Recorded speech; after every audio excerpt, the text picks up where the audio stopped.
Anime fans அனைவருக்கும் வணக்கம். So இன்னைக்கு நம்ம மார்ஷல் யூனிவர்ஸ் சீசன் 5 எபிசோட் 3 தான் பார்க்க போகிறோம். போன எபிசோட் எங்கே முடிஞ்சிருக்கோன்னா, அந்த ஒரு காம்படிஷன் முடிஞ்சிருக்கும். 5 பேரை செலக்ட் பண்ணியிருப்பாங்க. அந்த 5 பேரை கிங் என்ன பண்ணியிருப்பாரு, ஒரு இடத்துக்கு அனுப்பிச்சிருப்பாருப்பா. அங்கே போயிட்டு ப்ராக்டிஸ் பண்ணுங்கடான்னு அமிச்சா லிங்தாங்கும் லிங்லாங்தியனும் செஞ்ச வேலையில் ராஜாவே ஆடி போயிட்டாருன்னு தான் சொல்லணும். கடைசியாக எல்லாமே வந்து பார்த்தீங்கன்னா நல்லபடியாக முடிஞ்சது, எந்த பிரச்சனையும் கிடையாது. அந்த இடத்துல நம்ம ஹீரோக்கு ஒரு வெப்பனும் கிடைச்சது. இப்போது எங்கேருந்து ஆரம்பிக்குதுன்னு பார்த்தீங்கன்னா, அந்த ஒரு ஏன்ஷியன்ட் பேட்டில் ஃபீல்டை பற்றி சொல்ல ஆரம்பிக்கிறாங்கப்பா. அங்கே தான் இப்போ நம்ம ஆட்கள் எல்லாருமே போக போகிறாங்க. அந்த ஏன்ஷியன்ட் பேட்டில் ஃபீல்டில் தான் நம்ம ஆட்களுக்கான மிகப்பெரிய ஒரு டாஸ்கே காத்துக்கிட்டு இருக்கு. ஸோ அதை அவங்க சக்ஸஸ்ஃபுல்லாக முடிப்பாங்களா இல்லையா அப்படிங்கிறத நம்ம வெயிட் பண்ணி பார்ப்போம். ராஜா இருக்கார் இல்லையா, அவர் என்ன பண்ணுறாரு, அவன் பையன் கிட்ட சொல்கிறாரு, இந்த லிந்தோங்க இருக்கான்ல அவங்ககிட்ட வந்து ஃப்ரெண்ட்ஷிப் அப்படிங்கிறத வச்சுக்கோ. ஏன்னா நல்லா பாரு, 3 வருஷத்துக்கு முன்னாடி லிங்லாந்தியனோட ப்ரெஷரை கூட அவனால் ஹேண்டில் பண்ண முடியல. ஆனால் இன்னைக்கு எந்த அளவுக்கு இருக்கான்றது பாரு, கண்டிப்பாக நம்ம டைனாஸ்டிக் அவனால் ஹெல்ப் பண்ண முடியும்னு நினைக்கிறேன். ஸோ அவனோட ஃப்ரெண்ட்ஷிப்பை கூட வச்சுக்கோ அப்படின்னு சொல்கிறாரு. இவனும் ஓகே அப்படின்னு சொல்கிறான். இப்போ மேலேருந்து ஒரு போர்ட்டல் அப்படிங்கிறது ஓப்பன் ஆகுது. இவங்க எல்லாருமே கிளம்ப வேண்டிய நேரம் அப்படிங்கிறது வந்துருச்சு. சரின்னு சொல்லிட்டு எல்லாருமே என்ன பண்ணுறாங்க, அந்த ஒரு போர்ட்டலுக்குள்ளே போய் நிற்கிறாங்கப்பா. எல்லாருக்குமான அட்வைஸ் எல்லாமே கொடுத்து அனுப்பிச்சி விட்றாங்க. போய் உள்ளுக்குள்ளே நின்ன உடனே அது என்ன பண்ணுதுன்னா, இவங்களை இங்கேருந்து டெலிபோர்ட் பண்ணி அந்த ஏன்ஷியன்ட் பேட்டில் ஃபீல்டுக்கு கொண்டு வந்து விட்டுடுது. அங்கே போன உடனே இவங்க எல்லாமே ஏன்ஷியன்ட் பேட்டில் ஃபீல்டை பார்த்துக்கிட்டே இருக்காங்க. ஒருத்தன் சொல்கிறான், பா என்னம்மா இருக்குடா இடம், இங்கே இருக்கக்கூடிய எனர்ஜி பயங்கரமாக இருக்குது அப்படின்னு சொல்லிக்கிட்டு இருக்கான். அப்போது அந்த ராஜாவோட பையன் இருக்கான் பார்த்தீங்களா, அவனுக்கு இந்த இடத்த பற்றி நிறைய விஷயங்கள் தெரிஞ்சிருக்கு. நம்ம ஹீரோ கேட்குறான் ஒரு இடத்த காட்டி, அது என்ன இடம் அப்படின்னு காட்டும்பொழுது அவன் சொல்கிறான், இந்த இடத்துக்கு நம்மளால் இப்போ போக முடியாது அப்படிங்கிறான். ஏன்டா அப்படின்னா, இந்த பேட்டில் ஃபீல்டில் இவங்க வந்து 1 வருஷம் அப்படிங்கிறது தங்கணுமா. அந்த 1 வருஷத்தில் இவங்களோட பவர் லெவலை ஒரு பர்டிகுலர் லெவலுக்கு இவங்க இன்க்ரீஸ் பண்ணணும். அதாவது இந்த நிர்வாணா ரெல்ம் அப்படின்னு சொல்லுவாங்க, அந்த நிர்வாணா ஸ்டேஜுக்கு வந்து இவங்க அவங்களுடைய பவர் அப்படிங்கிறத இன்க்ரீஸ் பண்ணணும். அதுக்கப்புறம் தான் வந்து பார்த்தீங்கன்னா அந்த இடத்துக்கு போயிட்டு இவங்க காம்படிஷன் அப்படிங்கிறத அட்டன் பண்ண முடியும். இந்த காம்படிஷனில் வின் பண்ணால் சூப்பர் செக்டார்னு ஒன்று இருக்குது, அந்த இடத்துல ஜாயின் பண்ண முடியும். இப்போ இவ்வளோ பிரச்சனை எதுக்காக பண்ணுறாங்கன்னா, அந்த சூப்பர் செக்டாரில் ஜாயின் பண்ணுறதுக்காக தான். இப்போது இதெல்லாம் இவங்க பேசிக்கிட்டே இருக்கும்போது ஒருத்தன் கேட்குறான், சரிடா இவ்வளோ விஷயம் உனக்கு எப்படி தெரியும்னு சொல்லிட்டு கேட்குறான் அந்த ராஜா பையனை. அவனா சொல்கிறானா, எங்கள் டைனஸ்டிலேருந்து எவ்வளோ இதுக்கு முன்னாடி ஆட்கள் வந்து இங்கே வந்திருக்காங்க, ட்ரைனிங்காக வந்திருக்காங்க, அதனால தான் எனக்கு இவ்வளோ விஷயம் தெரியும்னு சொல்லிக்கிட்டு இருக்கும்போது நம்ம ஹீரோட டைகர் இருக்க பாருங்க, எகிரி குதிச்சு போய் அது பாட்டுக்கு கத்த ஆரம்பிக்குது. என்னடா அப்படின்னு பார்த்தா அங்கே ஒரு பீஸ்ட் ஒன்று வந்து நிற்குது. அதான் ஒருத்தன் சொல்கிறான், ஏன்டா அந்த ஒரு பீஸ்ட்டை பார்த்தாரா உன்னோட டைகர் இப்படி கத்திக்கிட்டு இருக்கு அப்படிங்கிறான். அப்போ தான் ராஜாவோட பையன் சொல்கிறான், இல்லை இந்த மாதிரி பீஸ்டெல்லாம் எப்பவுமே தனியாக வராது அப்படின்னு சொல்லிக்கிட்டே இருக்கும்போது ஏகப்பட்ட பீஸ்ட் வந்து பார்த்தீங்கன்னா இவங்கள சுற்று போட்டுடுச்சுப்பா. வேறு வழியே கிடையாது, சண்டை போட்டே ஆகணும். சரின்னு சொல்லிட்டு எல்லாருமே ஆளுக்கு ஒரு பக்கம் போயிட்டு அங்கே இருக்கக்கூடிய பீஸ்ட் எல்லாத்தையுமே கொல்ல ஆரம்பிக்கிறாங்க. இப்போ எல்லா பீஸ்ட்டையும் கொண்டு முடித்த உடனே அந்த ஒரு பீஸ்ட்டுக்குள்ளே வந்து பார்த்தீங்கன்னா ஒரு பீடு மாதிரி இருக்குது, ஒரு மணி மாதிரி இருக்குது. இது வந்து பார்த்தீங்கன்னா நிர்வாணா பீடு அப்படின்னு சொல்கிறாங்க. இப்போ விஷயம் என்னென்னா, இந்த ஒரு இடத்துல பயங்கரமான எனர்ஜி அப்படிங்கிறது இருக்கு இல்லையா, இவங்களால் வந்து இதெல்லாம் யூஸ் பண்ணிக்க முடியும். ஆனால் நைட் ஆன உடனே இந்த இடமே அப்படியே தலைகீழ மாறிடும். அதாவது எனர்ஜி கொடுக்கறது நைட்டில் என்ன பண்ணும், எனர்ஜியை எடுத்துக்கும். அது மட்டும் இல்லாமல் இந்த பீஸ்ட் வந்து பார்த்தீங்கன்னா நைட்டில் பயங்கரமாக இருக்குமா, ஃபெரோஷியஸாக இருக்குமா, ஸ்ட்ராங் ஆகிடுமா. அதனால் அவன் என்ன சொல்கிறான்னா, இருட்டு வரத்துக்குள்ளே நம்ம தங்கறதுக்கு ஒரு இடத்த ஏற்பாடு பண்ணிக்கணும் அப்படின்னு சொல்கிறாங்க.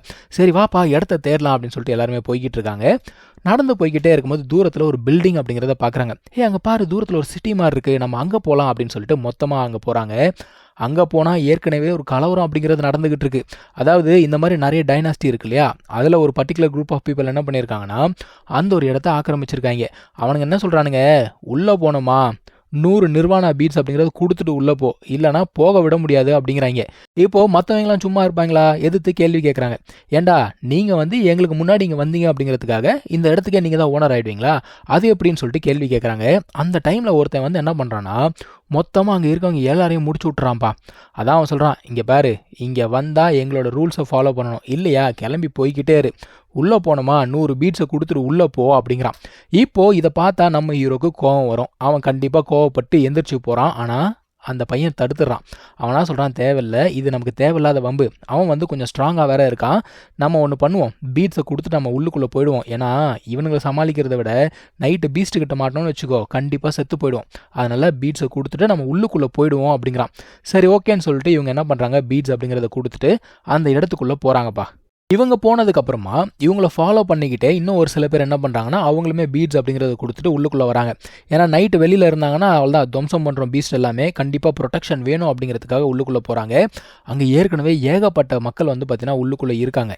இப்ப என்ன ஆகுதுன்னு பார்த்தீங்கன்னா, அந்த இடம் வந்து இருட்ட ஆரம்பிக்குது. இருட்ட ஆரம்பிச்ச உடனே ஈவில் எனர்ஜி அப்படிங்கிறது அந்த இடத்துல அதிகமாயிடும். எல்லார் உடம்புல இருக்கக்கூடிய அந்த எனர்ஜியுமே வந்து பார்த்தீங்கன்னா, வெளியில போய்க்கிட்டு இருக்கு. என்னடா இது என்னோட எனர்ஜியெல்லாம் வெளியில போயிட்டு இருக்கேன்னு சொல்லிட்டு எல்லாருமே பதறிட்டு இருக்காங்க. ஆனா நம்ம ஹீரோக்கும் லின்லாந்திங்கும் ஒண்ணுமே ஆகல. அட என்ன என் உடம்புக்கு ஒண்ணுமே ஆகல அப்படின்னு சொல்லிட்டு யோசிச்சுட்டு இருக்கான். ஏன்னா நம்ம ஹீரோட உடம்புக்குள்ள ஒரு ஸ்பிரிட் இருக்கு இல்லையா? அது வந்து பார்த்தீங்கன்னா, ஈவில் எனர்ஜி கிட்ட இருந்து அவன புரொடெக்ட் பண்ணிட்டு இருக்கு.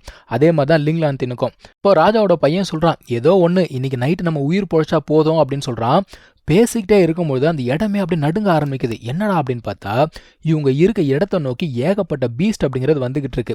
அப்போ இவனுங்க வந்து 100 பீட்ஸ் அப்படிங்கிறத வாங்கினானுங்களே, இவங்களுக்கு ப்ரொடெக்ஷன் கொடுக்கணும் இல்லையா? அவனுங்க என்ன பண்றானுங்க, அந்த வால் மேல நின்னுட்டு இருக்கானுங்க. சரின்னு சொல்லிட்டு அந்த என்ட்ரன்ஸ் வழியா தானே பீஸ்ட் உள்ள வரணும். அந்த என்ட்ரன்ஸை பிளாக் பண்ணி இவனுங்க வந்து ஒரு ஷீல்டு மாதிரி போடுறானுங்கப்பா. அந்த பீஸ்டால உள்ள வர முடியல. ஆனா இவனுங்க பிளாக் பண்ணது வந்து பார்த்தீங்கன்னா வெறும் என்ட்ரன்ஸை மட்டும்தான். அந்த பீஸ்ட் என்ன பண்ணுது, அங்க இருக்கக்கூடிய செவுத்தெல்லாம் தாண்டி ஏறி உள்ள வந்துருது. அததான் வந்து ஒருத்தன் சொல்லிக்கிட்டு இருக்கான். இந்த மாதிரி வந்து பீஸ்ட் எல்லாம் அந்த பக்கமா போய்கிட்டு இருக்கு அப்படின்னு சொன்னா, அப்போ உள்ளுக்குள்ள ஆளுங்க இருக்காங்களே, அவங்க வேணா பார்த்துக்கிட்டோம். நம்ம எல்லாத்தையும் பார்த்துட்டு இருக்க முடியாது அப்படிங்கிறாங்க. அப்புறம் என்னத்துக்கு காசு வாங்குனீங்க? இப்போ உள்ளுக்குள்ள பீஸ்ட் அப்படிங்கிறது போனதுக்கு அப்புறமா அங்க இருக்கவங்க சும்மா இருப்பாங்களா? தன்னைத்தானே பாதுகாத்துக்கணும் இல்லையா? அதுக்காக எல்லாருமே என்ன பண்றாங்க, சண்டை அப்படிங்கிறத போட ஆரம்பிக்கிறாங்க. பீஸ்ட் அப்படிங்கிறத கொல்ல ஆரம்பிக்கிறாங்க. பகல்ல அந்த பீஸ்ட் எந்த அளவுக்கு ஸ்ட்ராங்கா இருக்குமோ, அத விட நைட்ல வந்து பார்த்தீங்கன்னா ஸ்ட்ராங்காவே இருக்கு. இப்ப சண்டை போட்டுட்டே இருக்கும்போது நம்ம ஹீரோவ வந்து பார்த்தீங்கன்னா ஒரு பொண்ணு காப்பாத்துறா. காப்பாத்திட்டு அவ வந்து பார்த்தீங்கன்னா ஆபத்துல மாட்டிக்கிறா. அதுக்கப்புறம் நம்ம ஹீரோ விடுவானா? அவன் என்ன பண்றான்னா, அந்த பொண்ண வந்து காப்பாத்துறான். இப்போ அங்க இருக்க பீஸ்ட் எல்லாத்தையும் கொன்னு முடிச்சாச்சு. முடிச்ச உடனே இவங்க என்ன சொல்றாங்க, எப்படியோ பீஸ்ட் எல்லாம் கொன்னுட்டோம். அதுக்குள்ள வந்து நிர்வாணா பீட் அப்படிங்கிறது இருக்கும். எதுக்கு வேஸ்ட் பண்ணணும்? கலெக்ட் பண்ணிக்கலாம் அப்படிங்கிறாங்க. சரின்னு சொல்லிட்டு எல்லாருமே என்ன பண்றாங்க, அந்த பீஸ்ட் கிட்ட இருந்து அந்த பீட்ஸ் எல்லாத்தையுமே கலெக்ட் பண்றாங்கப்பா. சரி வந்ததுக்கு இதுவாவது மிச்சம் அப்படின்னு யோசிச்சுட்டு இருந்தா, மறுபடியும் அந்த பயப்புள்ளைங்க வந்துருமா. அவனுங்க என்ன சொல்றானுங்க, நீங்க கலெக்ட் பண்ணீங்களா பீட்ஸ், அதுல பாதி எங்களுக்கு குடுங்க அப்படிங்கிறானுங்க. இப்ப எல்லாருமே மறுபடியும் வந்து சண்டை போட ஆரம்பிக்கிறாங்க. அது எப்படிப்பா, இதெல்லாம் நாங்க சண்டை போட்டு நாங்க எடுத்தது, உங்ககிட்ட ஏன் கொடுக்கணும் அப்படிங்கிறாங்க. அவனுங்க என்ன சொல்றானுங்க, நாங்க தான் பாதுகாப்பு கொடுத்தோம்ல அப்படிங்கிறானுங்க. கிழிச்சிங்க, உங்க பாதுகாப்பை தாண்டி தாண்டா இதெல்லாம் வந்துச்சு, தர முடியாதுன்னு சொல்லிட்டு இவங்களுக்குள்ள வாக்குவாதம் போகுது. அப்ப நம்ம ஹீரோ என்ன பண்ணானா, எதிர்த்து கேள்வி கேட்கறான். இவனுக்கு 2 பேருக்குள்ள ஒரு சின்ன சண்டை அப்படிங்கிறது வர ஆரம்பிக்குது. இப்ப என்ன ஆகுது, மறுபடியும் ஒரு பெரிய பீஸ்ட் படையே வந்து வருது. ஃபர்ஸ்ட் வந்ததை விட ரொம்ப அதிகமா வருது. அதான் அவன் சொல்றான், இங்க பாருப்பா, நமக்குள்ள இருக்க சண்டையை அப்புறம் பார்த்துக்கலாம். இப்போ இந்த இடத்த நம்ம பாதுகாக்கணும் அப்படின்னா நம்ம எல்லாருடைய ஹெல்ப்பும் தேவைப்படுது. ஸோ வால் மேலே ஏறி வந்து இந்த இடத்த பாதுகாக்கிறதுக்கு உதவி செய்யுங்க அப்படின்னு சொல்லிட்டு கேட்டுட்டு அவனுக்கு கிளம்பி போறானுங்க. இப்போ நம்ம ஹீரோ இருக்கான் இல்லையா, அங்க இருக்கவங்க எல்லாருமே வந்து கன்வின்ஸ் பண்றான். ஸோ இந்த இடத்த நம்ம தான் வந்து பாதுகாத்து ஆகணும். கண்டிப்பா நம்ம இந்த இடத்த பாதுகாக்கல அப்படின்னா நமக்கு தான் வந்து ஆபத்து அப்படின்னு சொன்ன உடனே எல்லாருமே வந்து ஓகே நம்ம வந்து பண்ணலாம் அப்படிங்கிறாங்க. இப்போ இவங்களும் என்ன பண்றாங்க, அந்த ஒரு வால் மேலே எகிரி போய் நிற்கிறாங்கப்பா. இப்போ அவன் என்ன சொல்றானா, தந்திரமா பேசுறான் பாருங்க. சரி நீங்களாம் ஹெல்ப் பண்ணணும்னு வந்துட்டீங்க இல்லையா, நல்லதுதான். ஆனா இதுக்கு முன்னாடி இந்த இடத்துல வந்து 3 வால் அப்படிங்கிறது இருந்துச்சு. இன்னும் வந்து முன்னாடி 2 வால் இருக்கு. அதை பாதுகாக்கிறதுக்கும் ஆட்கள் வேணும். ஏன்னா அந்த இடத்துல நீங்க பீஸ்ட் எல்லாத்தையும் அடிச்சு விட்டீங்கன்னா இங்க வரும்போது பீஸ்ட் கம்மியாயிடும். நாங்க வந்து பாதுகாத்துப்போம் அப்படின்னு சொல்றாங்க. அதுக்கு வந்து ஆட்கள் இங்கிருந்து ஸ்பிளிட் ஆகி இவங்க வந்து முன்னாடி இருக்க வால்ல போயிட்டு பாதுகாக்கணுமா. நம்ம ஹீரோ என்ன சொல்றான், எங்களால் மட்டும் தனியாலாம் போக முடியாது. உங்க ஆட்களை ஒரு 2 பேர் அனுப்பு, அப்பதான் எங்களால போக முடியும் அப்படின்னு சொல்றான். அவனை யோசிக்கிறான். யோசிச்சுட்டு சரி ஓகே எங்கள் ஆட்களை அனுப்புகிறேன், நீங்கள் கிளம்புங்க அப்படிங்கிறான். இப்போது போகிறதுக்கு முன்னாடி அவங்க ஆட்கள் கிட்ட ஏதோ ஒன்று சொல்லி அனுப்புகிறான்ப்பா. அவன் என்ன சொன்னான் அப்படிங்கிறது இப்போ நமக்கு காட்டல.